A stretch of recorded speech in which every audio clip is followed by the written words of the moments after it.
சிம்பிளான skin care routine நான் சொல்கிறேன். மார்னிங் எழுந்து ப்ரஷ் பண்ணி முடிச்சதுக்கப்புறம் கொஞ்சமாக ஆயில் எடுத்து ஃபேஸில் வந்துட்டு அப்ளை பண்ணிக்கோங்க. ஆலிவ் ஆயில், ஆல்மண்ட் ஆயில், அப்படி இல்லைன்னா கோகனட் ஆயில் கூட போடலாம். இல்லைன்னா குருமாதி தைலம் இருந்தால் நீங்கள் வந்துட்டு ஃபேஸில் போடலாம்.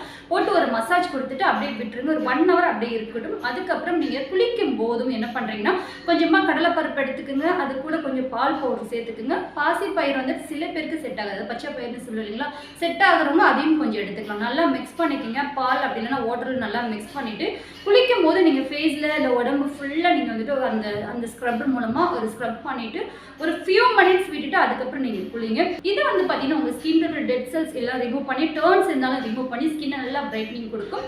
நைட்டு தூங்கும் போதும் நீங்கள் ஸ்கின்னுக்கு ஒரு சந்தன கட்டு இருந்துச்சுன்னா அதை நல்லா உரைச்சிட்டு ஃபேஸில் அந்த சந்தனம் தேய்ச்சிட்டு நீங்கள் தூங்கலாம். சந்தனம் இல்லைன்னா நீங்கள் வந்துட்டு கொஞ்சமாக வந்துட்டு கொத்தமல்லியை வந்து அரைச்சி அதை ஃபேஸில் அப்ளை பண்ணிவிட்டு தூங்கிட்டு மார்னிங் வாஷ் பண்ணிடணும். ட்ரை பண்ணி பாருங்கள். இன்னும் நிறைய டீட்டெயில்ஸ்க்கு நம்மளோட சேனல் சப்ஸ்கிரைப் பண்ணிக்கிங்க. வீடியோ பிடிச்சி